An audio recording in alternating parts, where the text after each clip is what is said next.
How's it going, guys? I'm Paul Ryan, your host of the ATV Fantasy Show. If you're new to the show, thank you for joining us. And to our regular listeners, welcome back. With me for not the first, not the second, not the third, but the fourth time, please welcome the creator of PigSkin Papers, Mr. Dave Hartman, back to the show. Dave, how are you? I'm doing good, Paul. I'm excited to be back here. Thanks for having me back on the show. Yeah, four times. Four is a charm. Maybe the saying is three's a charm. But anyway, happy to be here. Yes, sir. Four times a charm, like you said. I'm happy to have you back. I always enjoy our discussions, man. Yep, it's always fun talking football with you, both non-fantasy football and fantasy football. So I look forward to talking about the league and about the game we love. Absolutely, sir. Well, Dave, where can we find you on Twitter? Yep, I'm at Pigskin Papers. I think both P's are capitalized, and my blog is thepigskinpapers.com. Yes, sir. Yes, sir. Guys, I'm Paul Ryan. You can find me on Twitter at Paul_Ryan15. Well, Dave, I enjoyed our power rankings discussion a couple of weeks ago, so I thought we'd start off again this week. And I'm curious, when you look at the power rankings for week 13, do you agree with the teams in the top 10? Yeah, for the most part, I do. I mean, I think you could reshuffle the deck in a lot of different ways, and it would, there's not that much I think that separates the teams at least in the top 5 or 6. Right. I wouldn't. I'd put the Chargers in the top 10 Oh, okay.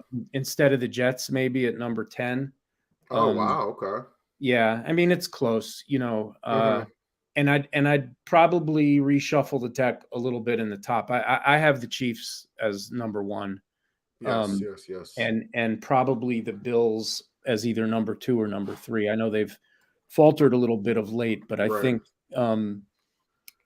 I think when push comes to shove, and as they get more of their defensive backs back on the field, and as Allen gets a little healthier from that elbow problem he had, I still think the Chiefs and the Bills at the end of the day are the two best teams in the NFL. I would also put Dallas, I think, maybe as the top team in the NFC. I know you don't want to hear that as a Cowboys fan because you don't want me jinxing your team, but I think when you look at their combination of offense and defense, and Prescott's back now, he's kind of starting to hit his stride a little bit. Yeah. I think what they did to Minnesota 2 weeks ago. I know it's only one game, but Yeah. that was really impressive. And they've taken care of business against bad teams, that they should beat also. So I think they're a very good team, and I think for me, they're the best team in the NFC. But it's very close. And in all likelihood, Philly's going to end up as the top seed in the NFC. So. Teams are going to have to go through there to get past them. Absolutely. Yeah, for me, it's kind of opposite of you, Dave, where I can't argue too much about the top 5 teams. I do think, Philly and Chiefs, depending on who you are, you can make a case for both to be the number 1 team. But outside of that, I feel like the teams 10 through 15 are interchangeable in my eyes. What I did find a little crazy is seeing 3 AFC East teams inside the top 10. Yeah, I mean, I'm a Dolphin fan, as you know, and Right. I've been really happy with how the team's playing. Obviously, they've won 5 in a row, but those 5 were against all teams with losing records. It was Pittsburgh, then Chicago, then Detroit, then Cleveland, and then Houston. And look, you got to take care of business. When you play teams that you're better than, you need to beat them, and they didn't stumble through that stretch. And right now they're 6th in the power rankings I was looking at. I think we're about to learn a lot about the Dolphins because their next 3 are on the road against all teams with winning records. They go to San Francisco, then they go to the Chargers, and then they go to the Bills. And so I'm very curious to see, how they do against better teams, tougher competition on the road. They in my mind, they still have a lot to prove. So like I said, I think the Jets at 10 is a little high for them. But the AFC East is very strong. I mean, New England, they're the one team that's not among the 3 in the top 10, and they're a good team too. So both Eastern divisions have been really good this year. Yeah, what's that saying? I believe it's that the season doesn't start until after Thanksgiving, right? So here we Yeah. are with that part of the season, and especially here in December, we've seen how the NFL schedule makers they've designed it where there's so many division games where a lot of teams are going to have to how do I say not prove their worth, but show us who they really are. Yeah, and there's some good division games this week. Kind Hmm. of crazy, I was looking at the Giants schedule, and there's only what 6 games left or whatever it is, and they still haven't played the Eagles or the Commanders, Oh right? wow. Yeah, yeah. I don't know why the schedule broke this way. In fact, they play the Commanders twice in the next 3 weeks. So it's almost like a home and home in basketball. I think for the Commanders it is because I think their bye week is in between. So I think they play the Hmm. in consecutive games. So, obviously the Giants, if the season ended today, they're a playoff team. Unfortunately, I don't think they'll end up as one, but they've got a tough schedule the rest of the way. They've got those two against the Commanders, two against the Eagles. They have to go up and play in Minnesota. And I think their other game is at home against the Colts, who are, not a terrible team either. So I Right. think they've got a tough road. But yeah, the schedule makers, I think everyone plays a division game in the final week. Um, Hmm. that's always exciting. Usually there's at least one division up for grabs, and they'll flex that game to the night game. Yeah, it's funny you mentioned the Giants record because the last year we saw the Cowboys kind of go through something similar where they faced the Commanders, then they faced the Giants, and they faced the Commanders again, and then they faced Philly the last week of the season. So it's interesting for the schedule makers to do that, where you face a team almost back to back like that. It makes things interesting. Yeah, and then you look at the Dolphins and the Patriots this year. They played the first week of the season, and I think the rematch might be the last week of the season or the second Yes. last week. And when that's the case, you're playing a very different team the second time you play them in all likelihood, and so are they. Oh yeah. There's a lot Hmm. with injuries and rookies getting better and a million other things that happen during the season. But with like the Giants and the Commanders, when you play a team 2 weeks apart, probably it's probably a pretty similar matchup both times. So that can affect division races. Kind of how that works out. And like if you're the Dolphins and you're playing home games the first couple weeks of the season, and it's 100 degrees and a 90% humidity, you've got a big advantage too. Right. Um, so this the schedule can throw all kinds of curveballs, but at the end of the day, you got to beat who's on your schedule wherever the games are. Um, Exactly. and so, a lot of teams have put themselves in good position right now for the stretch run. So it's going to be very interesting. I'm sure these power rankings that we're talking about are going to look, very different in a couple of weeks because a lot of these teams are playing each other um, a bunch of times. So we'll see how it shakes out. How funny is it that there's three AFC East teams in the top 10? New England's not one of them, but they're on the top 15 and they're still kind of making a push for the playoffs themselves.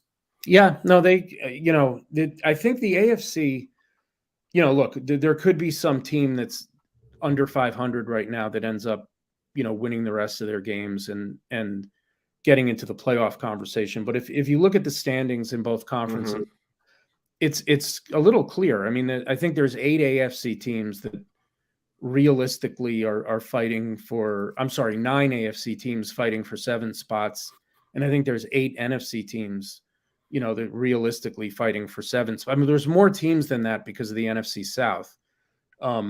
But only one team from that conference from that division is going to make it. And so, you've kind of got. I think what it's going to come down to is someone's going to win that NFC South, probably Tampa, just sort of by default. And Yeah.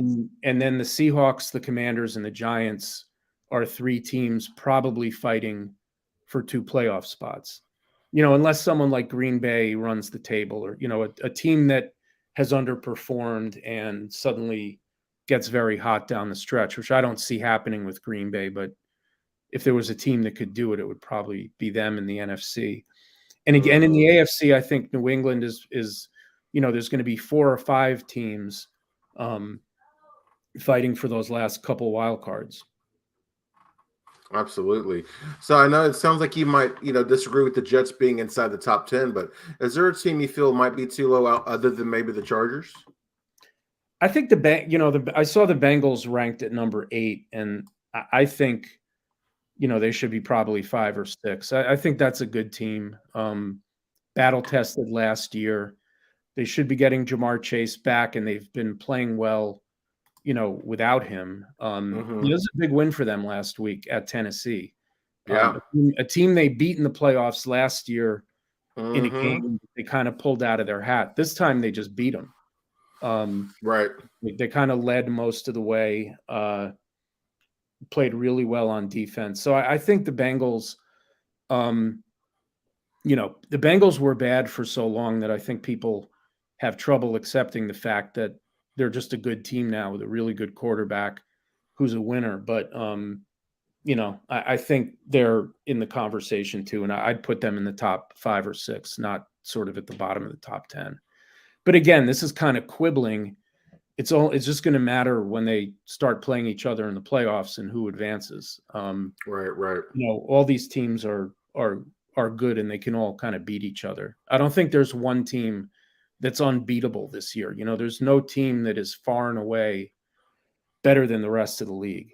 I think the Chiefs are the best team right now, but they're certainly beatable and they have flaws like everyone else.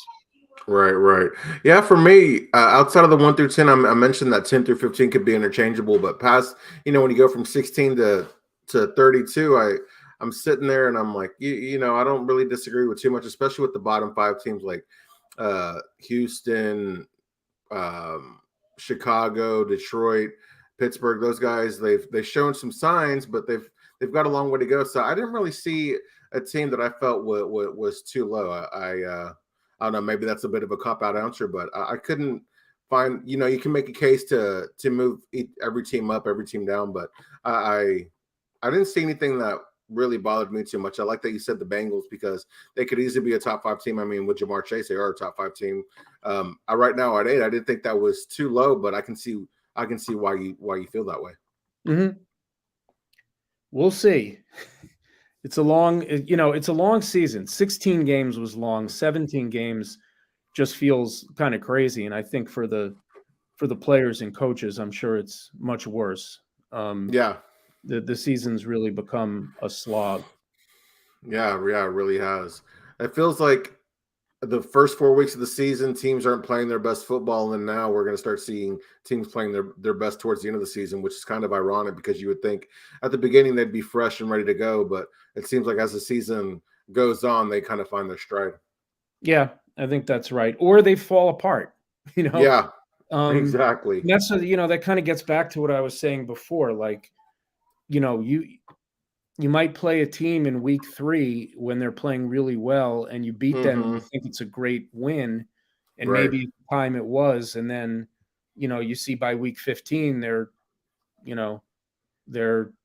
5-9 and they just didn't, like, for example, and I think I mentioned this on the last time we spoke, when the Jets and Giants beat the Packers, right, in consecutive weeks, it was like, oh my God, the Jets and the Giants are these terrible teams. How did they beat the Packers who've won 13 games each of the last 3 years? Well, those wins don't look so good now, but at the time it looked like, oh, the Jets and Giants have arrived, which happened to be true. Those teams were greatly improved, but the Packer team that they beat is not the same Packer team, that we've grown accustomed to for the last 3 seasons. So, yeah, that's a good point there. When you look at the teams outside the top 15, do you think maybe there's one team that could sneak into the playoffs?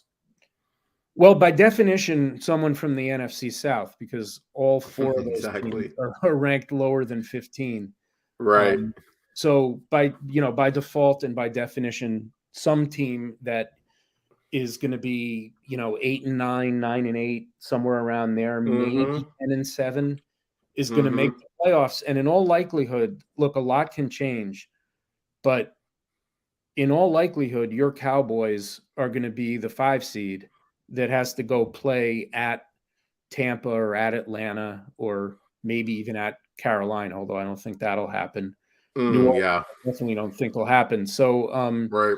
I remember the last time, or it might not have been the last time, but there was that year where Seattle won the NFC West at like 7-9, and then they hosted the Saints, who had a better record but were a wild card, and that was the game with the beast mode game with the Oh Marcellus gosh, Lynch crazy, Beastquake. one of Yeah. the greatest. I was in a bar watching that, and it was just the place went nuts, and the Seahawks won that game. Yeah. So I remember that. and they have a big home field advantage. So I do think the Cowboys or the Eagles will end up being the 5 seed and will get to go play some terrible team from the NFC South, but it'll be a road game. So anyway, I don't think I really answered your question, because those NFC South teams, one of them is going to make the playoffs. I didn't really see another team, sort of that's in the bottom half of the league right now that I think is going to make the playoffs. Like I said, could Green Bay with Aaron Rodgers just run the table from here on out? They could. I don't think they will. They don't have an easy schedule either. So I guess they would be the one team that I would, just given what they've done the past couple of years, that I would say maybe there's something there. But what about you? What do you think? Yeah, kind of like you. By default, somebody from the NFC South has to make the playoffs, right? I mean, somebody has to win that division. At 18 we've got Tampa Bay, and then here at we have the Falcons at 25. I wanted to ask you, when you look at Tampa Bay and the Falcons, which team do you think is better? I think Tampa Bay is better. Yeah. But I mean, the game they played was the game that had that roughing the passer penalty, where the Falcons were about to get the ball back down 6 with like 2 minutes left, and then they called that terrible roughing the passer penalty on I think it was Grady Jarrett, who tackled Brady, and Atlanta didn't get a chance to win the game. I think when the Bucs play well, and given all the experience Brady has, I still think they're the best team in that division. They just haven't played particularly well, for whatever reason. It's kind of crazy. Brady is 4th in the NFL in passing yards, but he's like the QB 18 in fantasy. So, there's kind of a bit of a disconnect there. He's completing a lot of passes, but they stall in the red zone all the time. Kick a lot of field goals, don't score a lot of touchdowns. Now they've lost Tristan Wirfs. I'm not sure how long he's out for, but that's a big loss for them. There's something missing with that team. I can't quite put my finger on it, but I do think they're a better team than the Falcons. Yeah, it was interesting when they go from Bruce Arians to the offensive minded head coach to the head coach who's been a bit more of a defensive guy. That's a tough transition, especially with the way Tampa Bay is built, on offense. So I think that's kind of what the missing link is there. But plus all the injuries on the offensive line, and Brady's not getting any younger. It took a while for that offense to get going, and they still really haven't felt like they've gotten going at all. Yeah, they've really had trouble. I've watched a decent amount of them this year. They've really had trouble like hitting big plays. Brady has been good on the short and intermediate stuff. He hasn't been as good a deep ball thrower as he used to be. And he and Mike Evans are just kind of not really connecting. He's throwing the last couple of weeks. He's just throwing a ton to Chris Godwin. And his running backs and his tight ends. They're kind of like a plodding offense. And like I said, they stall a lot in the red zone, and kick a lot of field goals. Yeah, I mean, that's one team though, Tom Brady, and anytime he's kind of struggling, you don't want to count him out because we know, I believe it was the year they went to the Super Bowl, they went on an end of the season run where they kind of lit the world on fire. So anything can happen with that team. Yeah, no, he's nobody should underestimate him, but he does not look like the same player this year. Oh, And no, no, no, no, no. you never Yeah. want to say, "Oh, age finally caught up with him," but he's also been dealing with a lot of stuff in his personal life. He had a weird off Mm-hmm. season where he, sort of disappeared for almost 2 weeks. It's they changed coaches. Just a lot feels different with that team. But you know what? They're of all the division winners from last year in the NFC, they're having a much better season than the Rams, and they're having a better season than the Packers. So it's only your Cowboys of last year's division winners that has a winning record. So Yeah, that's crazy. yeah, a lot can So, change here. oh, absolutely. Yeah, sticking with the power rankings theme here, when you look inside the top 10, do you think the Super Bowl representatives are inside the top 10? I think they're inside the top five. Oh, I'll give you 6 teams. I mean, I think that the AFC will be represented by the Chiefs, the Bills, or the mm-hmm. Bengals, and the NFC will be represented by the 49ers, the Cowboys, or the Eagles. And Yeah, I'll be pretty surprised if look, last year the Bengals, most people would not have picked them to represent the AFC, and I think a lot of people would have picked the Rams to represent the NFC. They were not a surprise at all. mm-hmm. So, I don't think I'm going out on a limb by saying that the 2 Super Bowl teams will be represented by those 6 teams, but you have to have me back on your podcast when this prediction's wrong. Yes, sir, absolutely. Look, would I love to see the Miami Dolphins in the Super Bowl? I would. Of course. But I'm still a little bit skeptical, and like I said, I think I need to see them in these next 3 games and how they play, and not just if they win these games, but if they're in them, and if they're competitive with better teams. Because when they played, they had a tough stretch in their schedule early in the season. They played at the Ravens, which was that crazy game where that game was insane. And it was like Tua came of age that day, which is sort of interesting because Trevor Lawrence did the same thing against the Bengals this past week. This may be this against the Ravens. I'm sorry.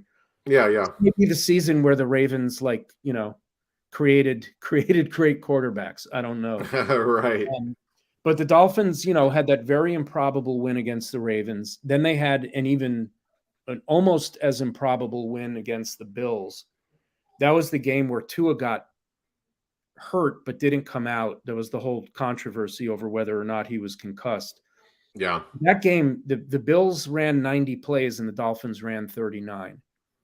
And I don't even think the Bills turned the ball over. I don't know how Miami won that game, but they did. And then they had the game against the Bengals, was the 3rd in a row against good teams. And they lost that game, and that's the game Tua got knocked out of. So they didn't really get a chance, to play them at full strength. So they did play well when they played good teams earlier in the season. I just, this will be, this is one of those coach revenge games, right? With Mike McDaniel going back to San Francisco. He knows the 49ers very well. 49ers know the system he's running very well in Miami. So I'm sure that'll be one of the storylines that gets beaten to death by people like you and me this week. But yes, sir. Yeah. So I guess the Dolphins, the one team that's outside those 6 that the one I'd like to see is them. Yeah, I hear you there. I feel, to answer the question, technically, yes, because I feel like it's Kansas City and an NFC team, right? But I don't really know how to feel about San Francisco and Dallas as far as being Super Bowl contenders, considering both teams, like all teams, have some question marks there. And I'm not sure Philly has the experienced players and coaching staff to make it there either. I'll say yes, but, I'm going to make my Super Bowl prediction later in the show. But, Okay. Like you, I see 6 teams that could make it there that seem like I don't want to say easy answers, but like the 6 best teams are inside the top 10, and more often than not, the best teams go to the Super Bowl. So yeah, I mean, that'll be interesting. the other thing, and this is sort of almost goes without saying, but I'll say it, Yeah. is, you know, a key injury could obviously change that. Oh gosh, yeah. You know, I'm assuming that all 6 of those teams have their quarterback healthy and other key Mm-hmm. players, you know, really key players. So, you know, and that's part of the reason that sometimes there's a surprise, right? Is, you know, injuries and other unexpected things that could impact a team. Um, but if, you know, if the teams sort of stay as healthy as they are right now, I really do think those 6 are the 6 most complete teams. Yes, sir. Absolutely. Absolutely, absolutely. You know, Dave, you write a weekly waiver wire piece every week.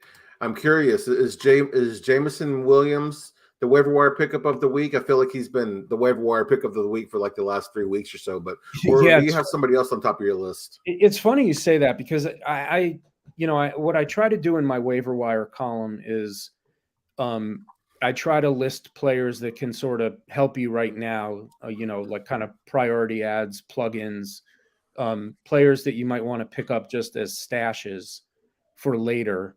You know, they're not really players you'd start right away, but they could certainly help you down the road. And Jameson Williams has been that kind of player. You know, I've mentioned him in my column a bunch of times over the last probably 5 weeks, just sort of not knowing when he's going to come back. And then the third is streamers. You know, if you just sort of need someone for 1 week, I'll list Mm-hmm. players like that. So I've listed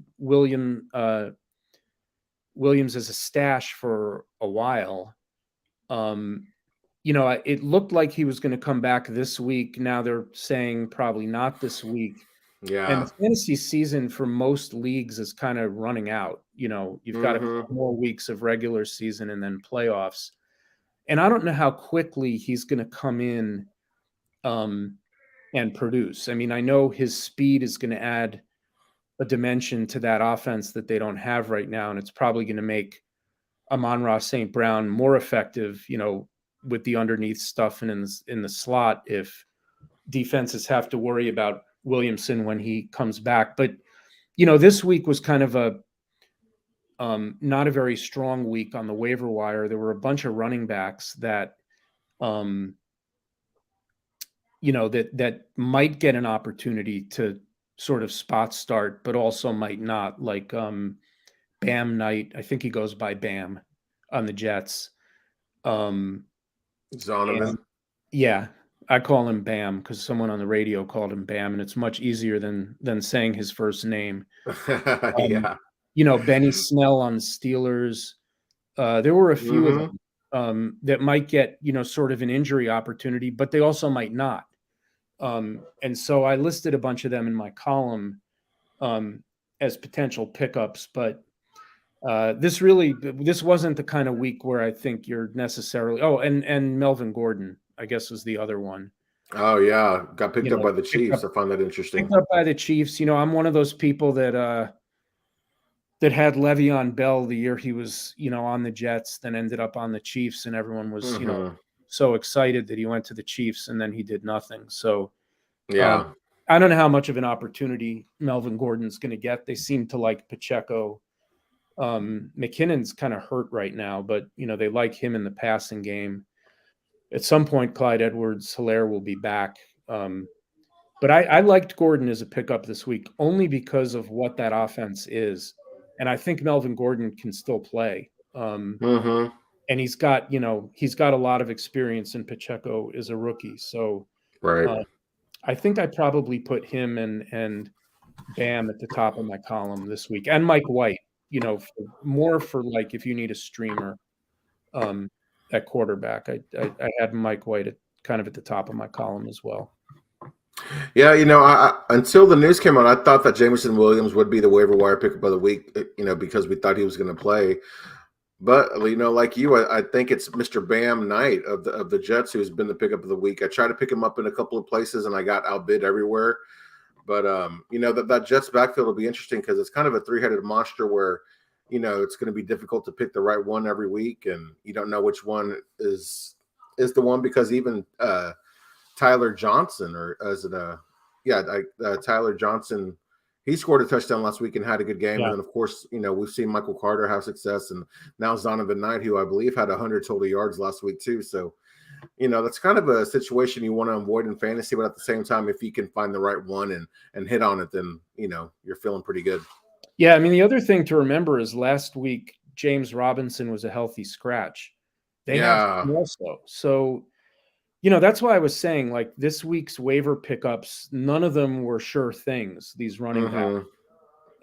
Each one, you could pick up Benny Snell and Najee plays this week, or Jaylen Warren's back this week, and then Benny Snell gets, 5 carries in a backup role.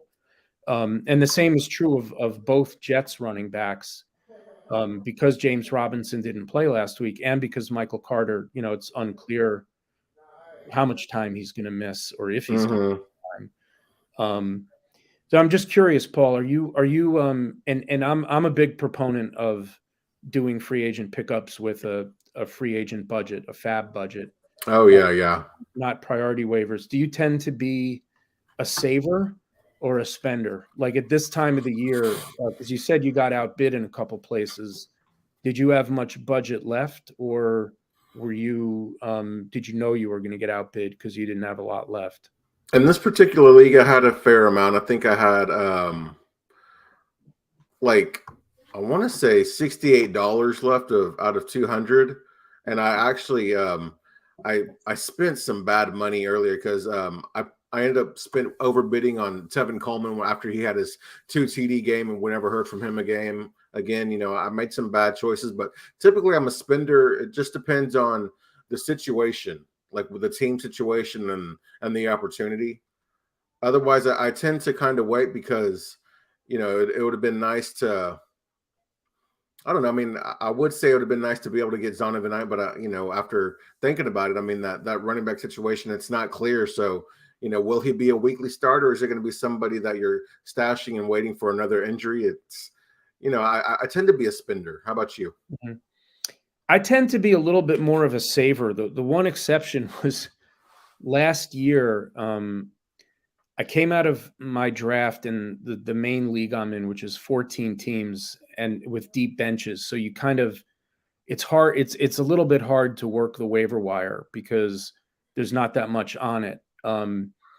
And I came out of the draft a little weak at running back, kind of not having a third guy. I really only had 2 running backs, and you kind of need 3, because you're starting 2 and there's bye weeks and injuries. And I spent almost my entire budget after week 1 to get Elijah Mitchell last year. And it actually worked out, except he missed, he's proven in 2 years that he can't stay healthy, which is unfortunate because he's a good back for that system. But he actually, he was worth the money we spent, but then we went the whole year without any money, which is tough, because if you need a kicker, you can get a kicker.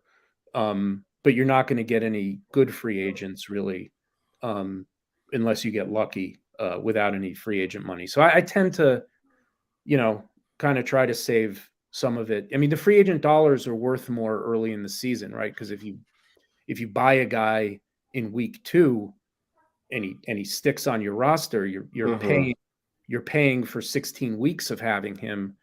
Whereas if you buy a guy now, you're paying for 3 or 4 weeks of having him.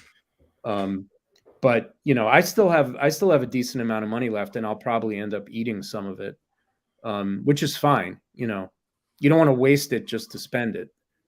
Right. How would you feel about being in a league where, I know you don't play a lot of Dynasty, but let's just say hypothetically you did, and whatever you had, say, left over of your fab budget, rolled over into next season? How would you feel about that? I think that'd be kind of cool. I mean, I think if you're doing Dynasty, that makes sense because everything else carries over, right? Right. You're kind of carrying your team over, and that would just add another sort of wrinkle of strategy, and especially in a season where you're kind of not going to make the playoffs. Yeah. Then again, you might want to spend the money to buy a guy because it's a Dynasty league, but I kind of like that. I think that's a creative idea. There are some leagues I played in a league where you can trade some of your budget too. Oh, you can when do you're that in making a my trade to league. somebody. Oh, you can. Yeah. Okay, I like that too. Yeah, we're allowed to trade it. You're just not allowed to trade it right before waivers.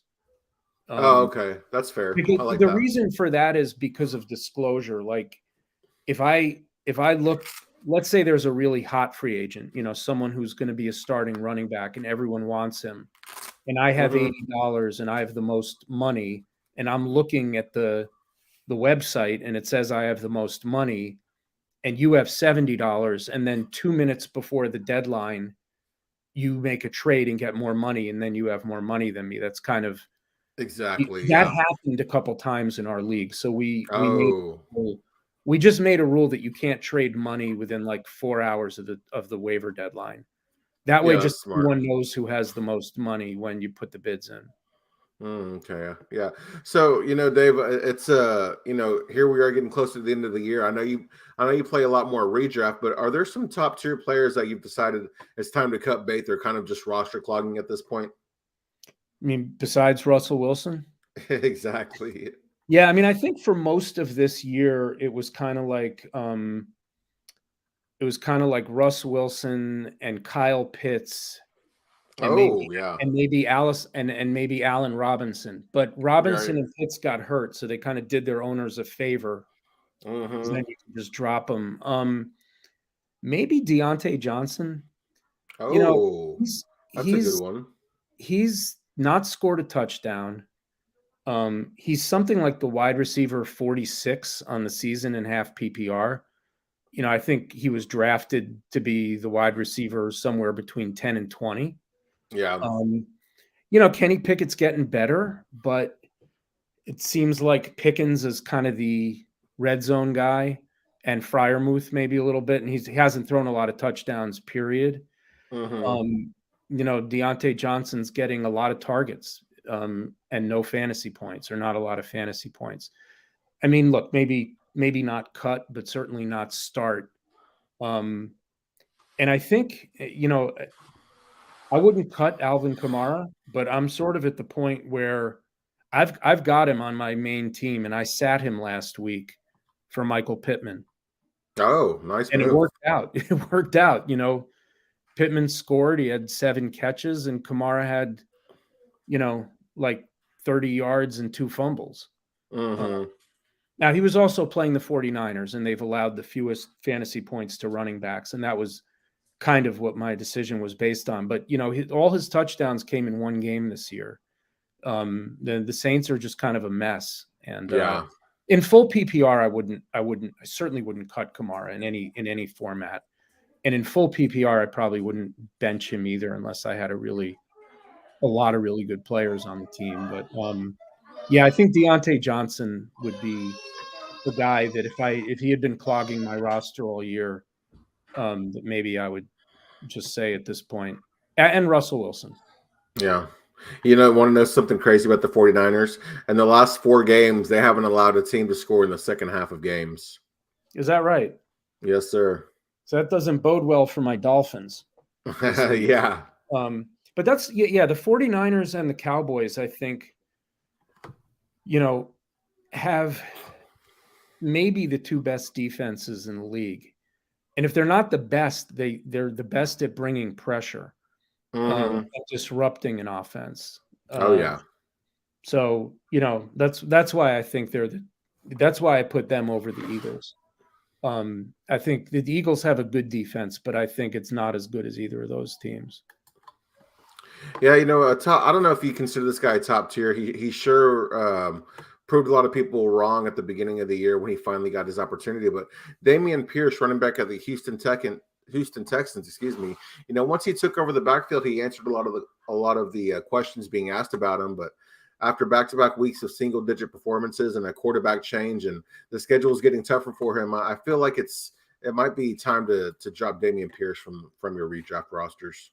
Well, that's interesting because I have him as a start this week in my weekly column, and it's mostly because they're playing the Browns, and the Browns are one of the bottom 3 defenses against running backs. Mm-hmm.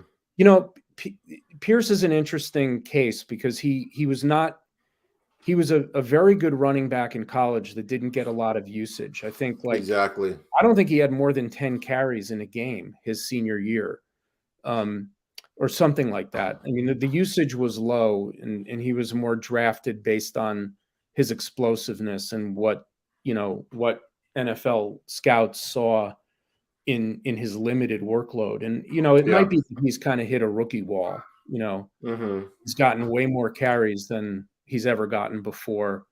Yeah. The team is bad. That they don't have a lot of scoring opportunities. So I can Exactly. understand that one. Another guy, I was just thinking about your question a little more. DeAndre Swift, Ooh, I I like that. wouldn't cut him. Again, I wouldn't cut him, but I would not be starting him. Since he came back from his injury, he has not had more than 10 touches in a game. And he's kind of bailed out people who've started him because he's had a couple touchdowns. I guess when Jamal Williams needs a breather, because that guy's scoring every time they get inside Man. 10. But Swift, the talent is there, but he's clearly not 100%, and the team is not comfortable giving him any kind of meaningful workload. And until he's getting double-digit touches every game, I can't see starting him. But I guess I wouldn't cut him either, just because all of a sudden they could start using him more, and he's extremely talented. Yeah, Swift has been frustrating because Dan Campbell sold us a bag of goods the last couple of weeks, talking about his health and everything and his role. So, yeah, DeAndre Swift, that's a good pick right there. Is there mentioning the end of the season, and you're looking for that one last piece to put you over the top? Is there a player that you're trying to trade for that you feel could be a league winner? Well, I think a lot of the players that have emerged over the last few weeks as league winners are guys that nobody's trading you.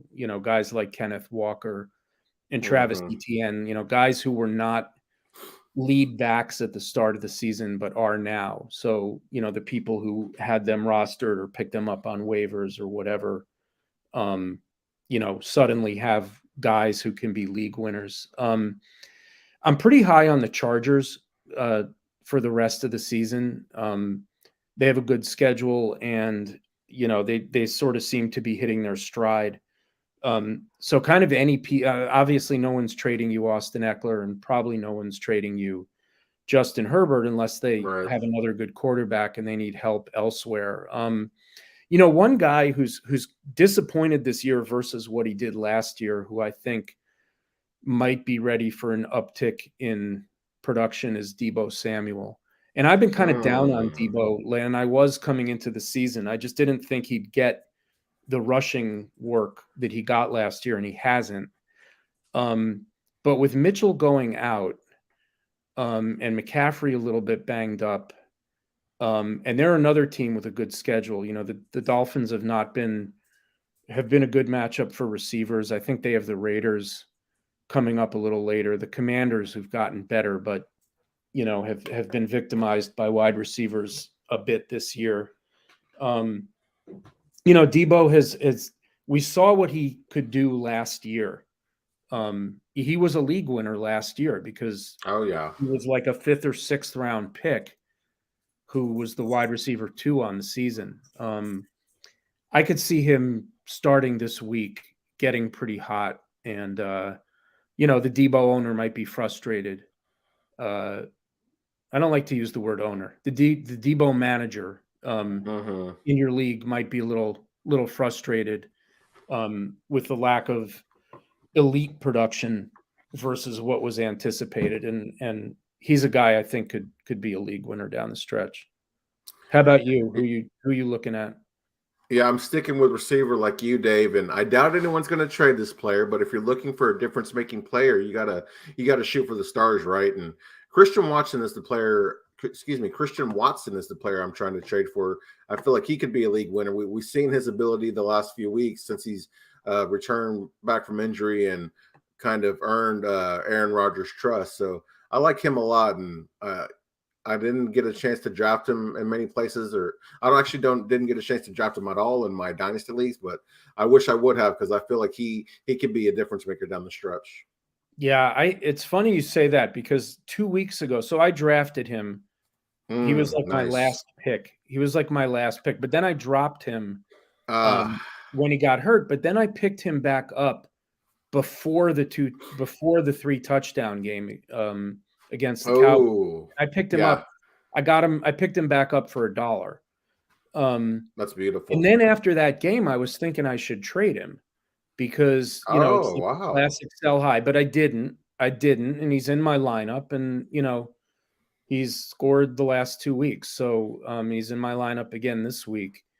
And at this point, I probably don't want to trade him, but he's gotten 6 touchdowns on like 11 catches in the last 3 Yeah. games. I mean, it's not a Hmm. lot of it makes him a little bit touchdown or bust, but he also just looks like a big play waiting to happen. Right. He's like one of those, like a Deshaun Jackson almost, like one of those guys that doesn't need a lot of touches because he's going to take one to the house each week. Hmm. And that's what you're hoping for anyway. So we'll talk after the podcast. I'll trade him to you. What's interesting about Watson, I feel like in the last 3 weeks, what we've seen is his ability to be a field stretcher, his ability in the red zone, and then his yards after catch ability, which are all things you want to see out of your wide receiver. I feel like he's kind of answered those questions, and not only that, but he had success with Aaron Rodgers, and then immediately when Jordan Love came in the game, he had success with him too. So there's a lot to like there. Yeah. Yeah.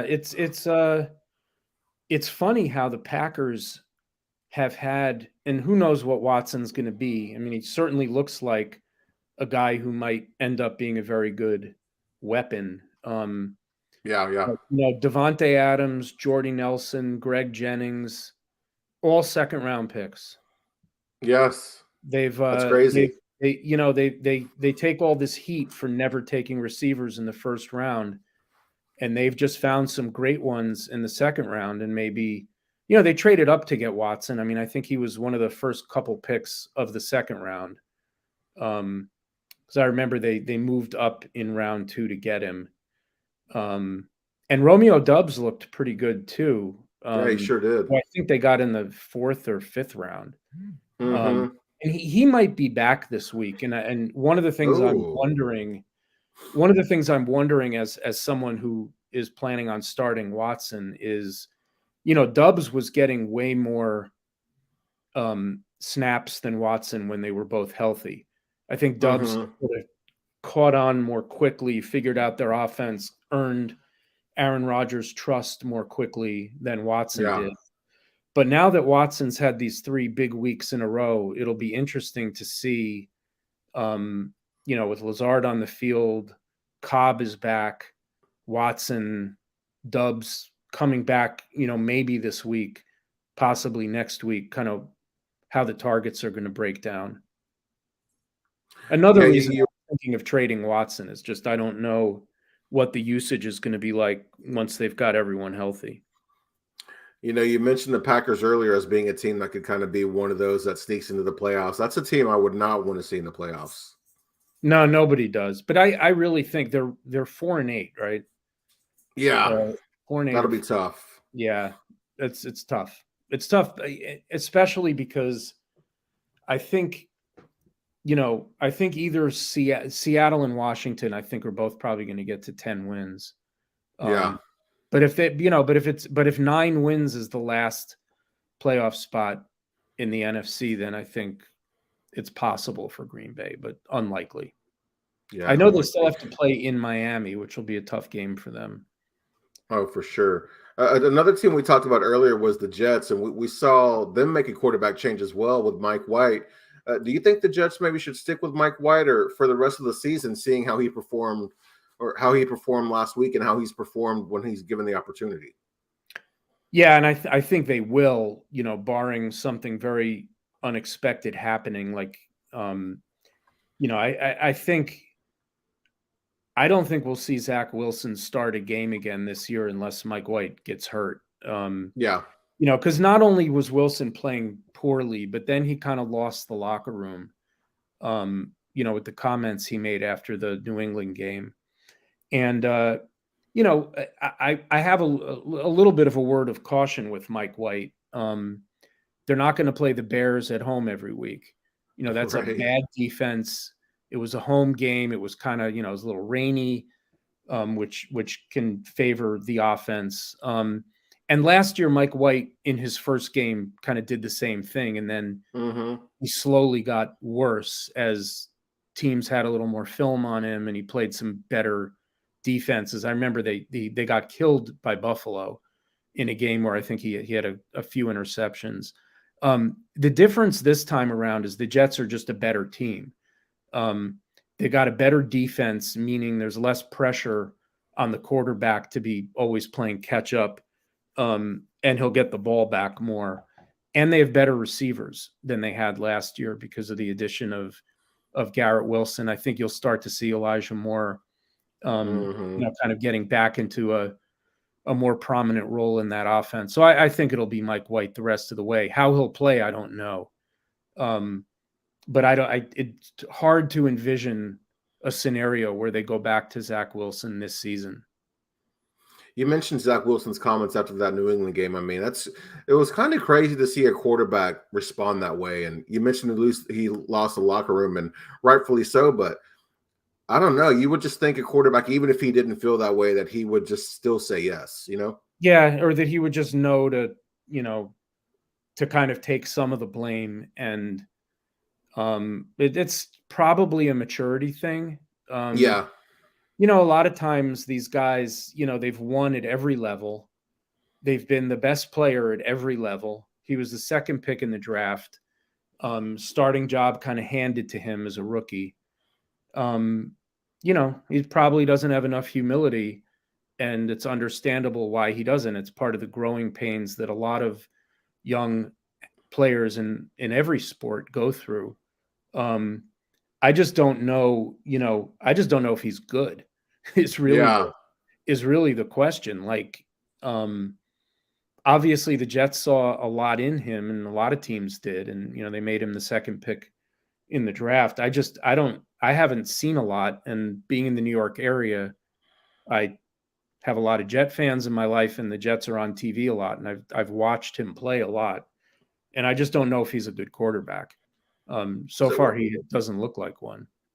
You being in New York, I'm curious, what is the media saying about Zach Wilson at this time?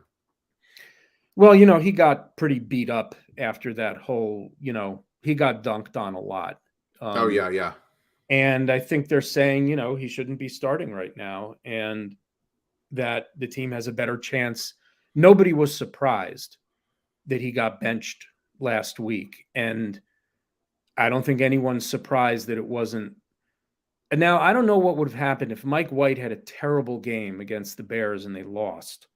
Then I'm not sure what would have happened, but White had a very good game. And so that sort of made it easier for them, at least in the near term, to just say, we're going to just, go with the guy who's winning games and playing well.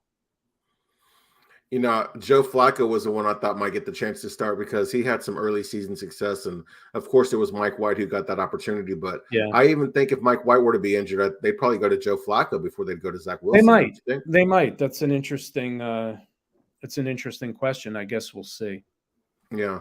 So, you kind of touched on it in your answer, but not only just for fantasy, but do you think that, Mike White is better for fantasy, or is he just a better NFL quarterback too?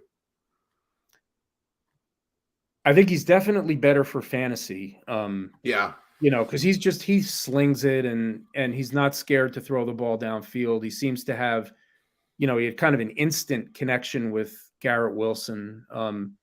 It's crazy. I put this this was in one of the stats in my week 12 recap.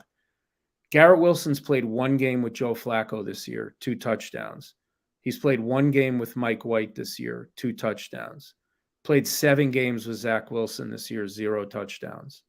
That is so crazy, man. Yeah, it's crazy. But, is Mike White ultimately better at playing the position of quarterback than Zach Wilson? I don't know. The Jets coaches hopefully, see these guys in practice every day, and they know. I just think that for now, the Jets are trying to make the playoffs. They've got a good all-around team. There's a good vibe with the team, which is really unusual for the Jets. you look at the last. I mean, since the 1 year they went deep into the playoffs with Mark Sanchez, it's been pretty bad. Through the Sam Darnold era, and now, they don't want to let a failing quarterback sort of derail a good story and development of a lot of good young players. And so I think, for now, Mike White makes sense. And then they're going to have to figure out their quarterback position in the offseason. It's probably next year's starter probably isn't on their roster right now, is my guess. But we'll see. That's definitely the way it's looking. I think it's a little too early to tell about who the better quarterback is for the NFL. But as far as fantasy goes, I think Mike White is better only because he makes other players fantasy viable. Yeah. And, something Zach Wilson hasn't been able to do. Yep, I agree. So we talked a lot about some matchups as far as, division rivals and things like that this part of the season. Is there a game that you like the most this week? Like, what is your fantasy matchup of the week? I'll give you 3, but the one that rises right to the top for me is the Raiders and the Chargers. That's an interesting one. Well, these AFC West games, forget the Broncos. The other 3 teams are all capable of getting in shootouts.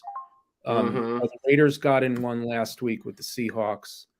The Chargers, can kind of score with anyone. Their offense seems to be on an upswing right now. I'm assuming Josh Jacobs is going to play.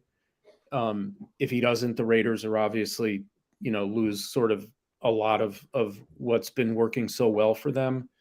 But that would be my first choice. The sort of Jacksonville at Detroit, I think, has, sort of the potential for a lot of fantasy production and a bit of a high scoring game. And then the rematch of the AFC Championship from last year, Kansas City and Cincinnati. I mean, those 2 teams, and especially if Jamar Chase is back this week. Oh, yeah. I don't think it matters that much if Joe Mixon is back, just in terms of for fantasy, it's probably better if he's not, because that makes Samaje Perine kind of an RB1/2. Whereas if they're both playing, then, they'll split the work a little bit more. But I think those 3 games all have the potential for a lot of fantasy points. And just from an NFL standpoint, from a viewer's standpoint, this is a great week. There's 6 games out of the 15 on the schedule that are 2 teams with winning records. And you don't often get that like this late in the season. There's a lot of good games. There's the Jets at Minnesota, the Giants and the Commanders, the Dolphins and the 49ers. There's just a lot of good games on the schedule this week. It's a good week to sit on the couch, Paul. Yes, sir. That's usually how I spend most of my Good Sundays. Sunday to sit on the couch and watch football. Yes, sir. You kind of touched on my matchup of the week. I'm going with the 49ers and the Dolphins. They both have winning records, like you alluded to. And it's interesting to see, Mike McDaniel kind of go up against his, I don't know if you want to say his predecessor, his sensei, if you will. But, something I found interesting, it's that you look at the Niners, they have a top 15 offense while also having a top 5 defense, and the Miami Dolphins are a top 5 offense. So that matchup right there, it's real interesting to me, just because it's not often that you'll see a team with a really strong offense also have a really strong defense. So the Miami offense versus the Niners defense is a matchup that I'm excited to watch. Yep, and the Miami running backs are basically the 49ers running back room from 2 years ago with Mostert and Jeff Wilson. So, the 49ers know exactly what's coming, right? Other than the fact that, Tyreek Hill and Jalen Waddle are a handful. I mean, obviously there's no team in the league that has 2 receivers as fast as that. But yeah, it's an interesting game, just because, the Dolphins have crafted their offense in the style that McDaniel learned from Shanahan in San Francisco. So it's presumably two teams that are kind of playing the same way on offense.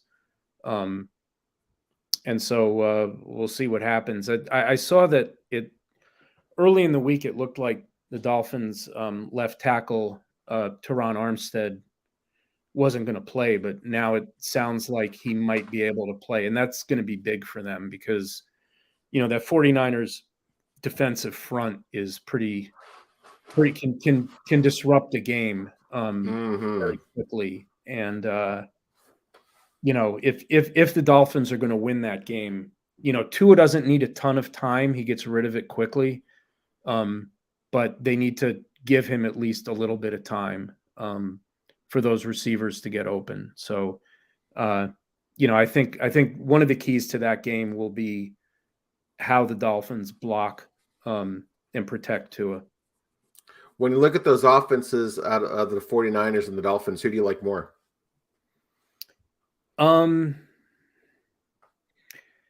That's a good question. I kind of don't trust either quarterback yet. Well, Jimmy G, I think, he is who he is. We've sort of seen him for a few years. Tua is still kind of getting there. I don't know. With the addition of McCaffrey, maybe San Francisco's offense. Yeah. But it's close. Actually, he hasn't, it's funny. He hasn't done that much since he got there. No. But I sort of feel like it's coming, He had that one game where he had a rushing touchdown, a passing touchdown, and a receiving touchdown. Right. He did have that one big game. But like last week, I guess they didn't, last week they didn't play all that well on offense. I mean, they only scored 13 points. Yeah, they didn't. And the Saints, kind of fumbled on the one. Like that could have been a much closer game. And I think their offense kind of sputtered last week. It was weird for San Francisco to make that move. I mean, I guess anytime you have an opportunity to trade for a player like a Christian McCaffrey, you might pull the trigger if you really think you're close to being a Super Bowl contender. But when you look at the way that Shanahan has kind of used his running backs, it was odd for them to go all in on a running back when he can kind of plug and play a guy and have success. Yeah, no, I think that's fair. So we talked about our fantasy matchup of the week. Who do you think, which non-quarterback do you think will score the most fantasy points this week? Non-quarterback. Well, the quarterback I think is going to score the most is Herbert, and I'll stick with Debo as my. I just think it's coming with him, and I do think he's going to get some carries this week. Okay. And the Dolphins secondary has been vulnerable at times this year, so I'll go with Debo. How about you? For me, I'm going with the matchup, the rematch of the AFC Championship game, with the Bengals being a bottom 3 defense versus the tight ends. I like Travis Kelce as the fantasy player of the week. That would be probably the third time this year for him because he's had a 4 touchdown game and a 3 touchdown game. Gosh, that's ridiculous. And that just sort of seems unstoppable at this point. I know, yeah. I mean, I know people are tired of the Gronk comparisons, and they're very different football players. I mean, Gronk was a great blocker and, maybe not as much of an open field receiver in some ways and more of like he could just win any catch. They're kind of different players, but Kelce's certainly the best since Gronk. But Gronk was more of a true tight end. I kind of still think of Kelce as just a big wide receiver. Yeah, that's fair. That's kind of the new generation of tight ends. That's kind of how most of them are. Yeah, no, I agree. All right, Dave, here we are. We're getting close to wrapping things up. But before we do, what is your bold call of the week? All right. My bold call of the week this week is that 4 of the top 12 fantasy receivers this week will be rookies. And that's going to be Chris Olave, Christian Watson, Garrett Wilson, and George Pickens. All so with now repeat. Oh, really? We're having a rookie week, huh? Yeah. 4 rookie I like that. receivers. The rookie receivers have been really impressive this year. Yeah, they have. Um, and Jamison Williams hasn't even gotten on the field, and I know. Drake London plays on a team that doesn't throw the ball.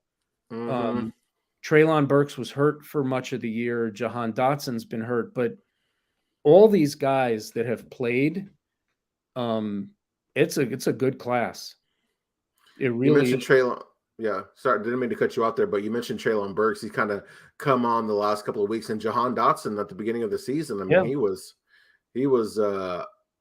Yeah, a this looks like a very good, and frankly, the running backs look pretty good too. yes, they Breece sure Hall do. before he got hurt, Kenneth Walker. Um, Spiller and James Cook have not gotten that much opportunity. Damian Pierce has certainly been very good. Mm-hmm. A lot of people were kind of saying this wasn't such a good draft, and I think they were saying that in large part because the quarterbacks, which Right. sort of there's so much emphasis on that position always. But I don't know. I think it's an excellent receiver draft. It looks to be anyway. I mean, we'll see over the next couple years. I know that next year I will be looking at a bunch of these receivers in redraft leagues for sure. Mm-hmm. Guys who were rookies this year. Yes, sir. All right, so my bold call of the week, it might be more of a bold call of the season, but I want to plant my flag now. I think the Super Bowl matchup will be Kansas City Chiefs and the Dallas Cowboys. There you go. Can't argue with you. I mean, right now I have them as my number one team in each conference. Dallas is most likely going to be a wild card, right? Yeah. It's going to be tough for them to catch Philly because they already lost to Philly once, right? Yeah, they lost to Philly, yes, sir.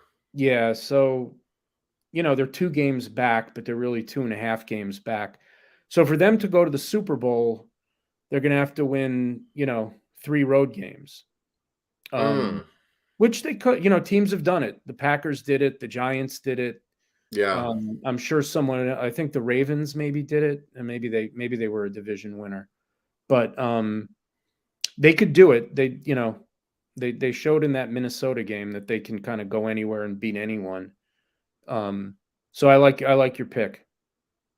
I appreciate it, sir. So, Dave, before we get you out of here, sir, we like to talk about our content, and what we're up to during the season. So, talk to us a little bit about the content you're producing and where we can find it. Sure. Well, you can always find it at thepigskinpapers.com. And if you follow me on Twitter at pigskinpapers, I post my content there, every time I write something to my blog. For most of the football season, I've been writing 3 columns a week.